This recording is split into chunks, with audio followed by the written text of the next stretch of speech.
अध्यात्म विज्ञान कोई धर्म या संप्रदाय नहीं है, ये स्पिरिचुअल साइंस है जो कुदरत के कानून पर आधारित है। ये विज्ञान पूरे ब्रह्मांड के सभी रहस्यों को उजागर करता है और जीवन के सभी पहलुओं को समझने के लिए एक नई दृष्टि देता है। इसी को आर्ट ऑफ विजन कहते हैं, दुनिया को देखने की एक नई दृष्टि, जो अध्यात्म विज्ञानी परम पूज्य स्वामी श्री कमलेशानंद जी के निर्देशन में सनातन सत्य का अनुसंधान कर हमारे जीवन को प्रकाशित करे। जय सच्चिदानंद।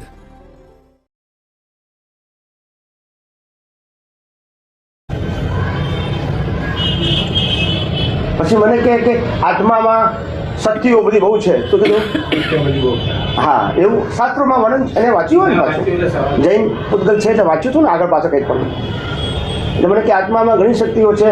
એટલે લોકો આત્માની બધી શક્તિઓ પણ શાશ્વત છે અને બધી શક્તિઓ પ્રકાશની શક્તિમાં સમાઈ જાય. પણ શું કીધું? બધી શક્તિઓ સમાઈ જાય, બધું આવી ગયું. ચેતન પ્રકાશ પાછું કેવું? આ જળ પ્રકાશ ને ચેતન પ્રકાશ.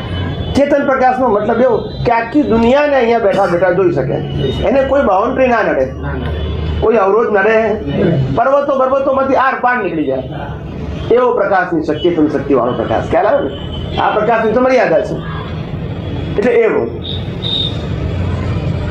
પછી આ જે શુદ્ધાત્માની જે શક્તિઓ છે એ શક્તિઓ ક્વોન્ટિટી રૂપે નથી, ક્વોલિટી રૂપે છે. કેવી છે? હા, એટલે હું દાખલો તમને સ્થૂળ આપીશ એટલે તમને સમજણ પડશે. સ્થૂળ દાખલો, સ્થૂળ એટલે આપણે આંખોથી જોઈ શકીએ, બુદ્ધિ સમજી શકીએ એવો દાખલો. કે આપણે દાખલા તરીકે બહેનો રોજ જે પ્રાઇમર સળગાવે કે ગેસ સળગાવે, બરાબર છે?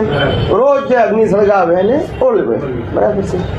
રોજ જે અગ્નિને જુએ પણ કોઈ દિવસ દાજે એટલે આંખો એ અગ્નિ સામે અનંત શક્તિ વાળી છે. ના સમજાય? એનો સ્વભાવ દજાડવાનો હોવા છતાં જાણતી નથી, માટે અનંત શક્તિ વાળો છે.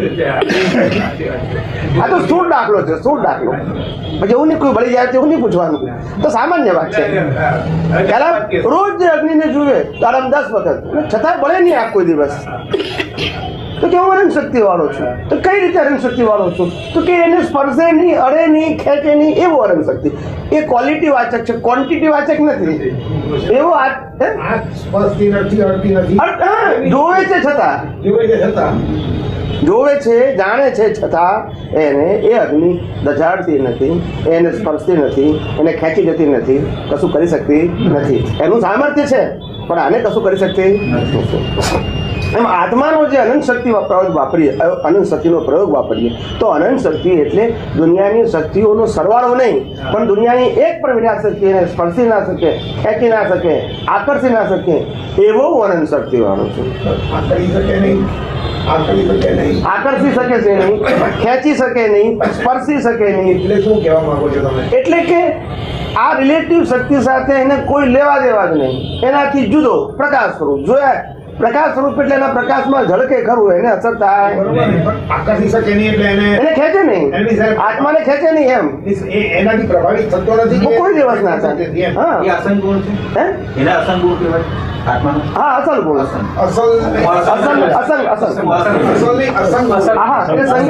સંગીત ક્રિયા વાળો નથી, બરાબર છે? તમામ સંગીત તદ્દન અસંગ એવો, બરાબર છે? એટલે એનો સ્વભાવ છે. એટલે આવી રીતે આત્માના ગુણો છે. ગુણો પેલી રીતે આજે પ્રકૃતિના જેમ ગુણો છે, વિનાશી ગુણો ઉત્પન્ન થાય છે, નવે થાય છે, એવા આત્માના ગુણો નથી. પ્લસ એક મિનિટ, પ્લસ આત્માના બધા ગુણો જ્યાં અહીંયા આગળ બોડી હોય ત્યાં સુધી જો વ્યક્ત થાય, શું થાય? ત્યાં સુધી વ્યક્ત થાય એટલે અનુભવી શકે. પછી ત્યાં ગયા પછી એને આવા કોઈ પણ ગુણોને વ્યક્ત કરવાની જરૂર નથી. વ્યક્ત કરવો એટલે પ્રકૃતિની સામે પોતાના ગુણને રિયલાઇઝ કરવો, અનુભવવો. એ ક્યારે? કે અહીંયા લપસી ના જાય માટે, પેલા ગુણોમાં લપસી ના જાય માટે.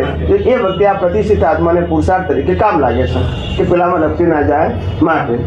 પણ ત્યાં ગયા પછી તેને આ જરૂર કે હું અનંત જ્ઞાન વાળો છું, પરમ દર્શન વાળો છું એને વ્યક્ત થવાનું નથી, કારણ કે ત્યાં બીજું વિનાશી વસ્તુ જ નથી. એ તો પ્રતિસાદમાં વ્યક્ત કરે છે ને. ના, વ્યક્ત થાય છે. પ્રતિષ્ઠિત આત્મા છે, એ પ્રતિષ્ઠિત આત્માને આજે આત્માનો અનુભવ છે, આત્માની શક્તિ છે. એ આત્માની શક્તિ એ પ્રકૃતિ અથવા પૂતગલની વિનાશી શક્તિમાંથી સર્વાઈવ રહેવા માટે, સેપરેટ રહેવા માટે, ખ્યાલ આવી ગયો ને, એનું એક બળ છે. શું છે? નિશ્ચય. મૂળ આત્મા માટેનું નિશ્ચય બળ. હા, એ બળ છે. શું છે? સમજાય છે ને? કોઈ વિશ્લેષણ કરો. એટલે આત્માને કશું કરવાનું નથી, પ્રતિષ્ઠિત આત્મામાં બળ આવે છે. જેમ કે હું ચંદુભાઈ છું તો ચંદુભાઈની બધી અસરો થઈ જાય, ચંદુભાઈ જે થાય બધું એને થાય, પણ એને ખ્યાલ આવે કે ભાઈ ચંદુભાઈ જુદા છે અને હું જુદો છું, હું તો શુદ્ધાત્મા છું, તો ચંદુભાઈની જે અસર થતી હોય તેની અસર એને થાય નહીં. સમજાય? હા, એટલે આ પ્રોસેસ છે, વૈજ્ઞાનિક પ્રક્રિયા છે. પુરુષાર્થની કેવી પ્રક્રિયા છે? વૈજ્ઞાનિક પ્રક્રિયા છે. એટલે આ ક્વોલિટી વાચક શબ્દનો મતલબ થાય કે ક્વોલિટીનો મતલબ જ્યારે જરૂર હોય ત્યારે જ આનો ઉપયોગ કરવાનો છે.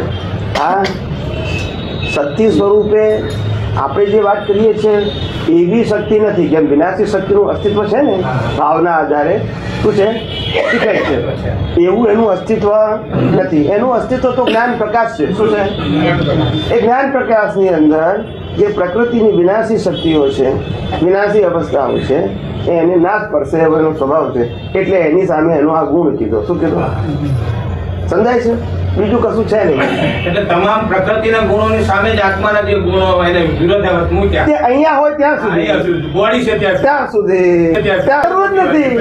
ત્યાં બોડી નથી. ત્યાં આત્માને એવું કેવું પડે કે મારે અખંડ બ્રહ્મચર્ય પાળવાનું છે, જરૂર જ નથી. ને અહીંયા ઊંચા નીચા કરી નાખે એના માટે. એ રૂપ થઈ ગયો હોય. એટલે આ તો દાખલો આપું છે. એટલે રિલેટિવ જગતમાં જે ગુણોની જરૂર છે એ વ્યવહાર અપેક્ષાએ છે, એ શુભાશુભ માર્ગ માટે છે, અને કેટલીક વસ્તુ આત્માના સહાયક માટે તરીકે હોય છે.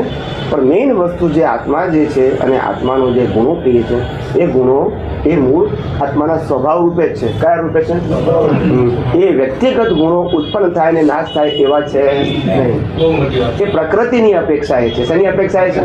કારણ કે આત્મા શાશ્વત છે, આત્માનો પ્રકાશ શાશ્વત છે, અને આત્માનું જે અસ્તિત્વ છે એ શાશ્વત છે. એટલે આત્માની સામે જે કંઈ પણ ગુણો પ્રકૃતિના વ્યક્ત થાય છે એ પ્રકૃતિ વિનાશી હોવાથી એના ગુણો પણ કેવા છે? વિનાશી છે.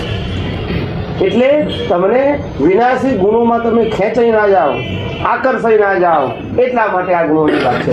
શું કરી? ત્યાં જરૂર નથી કોઈ ગુણની, કોઈ ગુણની જરૂર નથી. જરૂર નથી ને, કેવળ જ્ઞાન પ્રકાશ. એટલે આ તો સમજવાની વાત છે.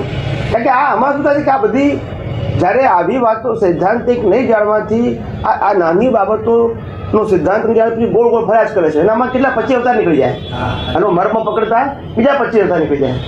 કોઈ ઠેકાણું નથી. હા, એટલે કે કોણ પણ બધા એમ જ કે સાંભળેલું ને વાંચેલું એ જ કે આગળ કોઈ વાત જ ના કરે તમને ખબર કેવી રીતે પડે?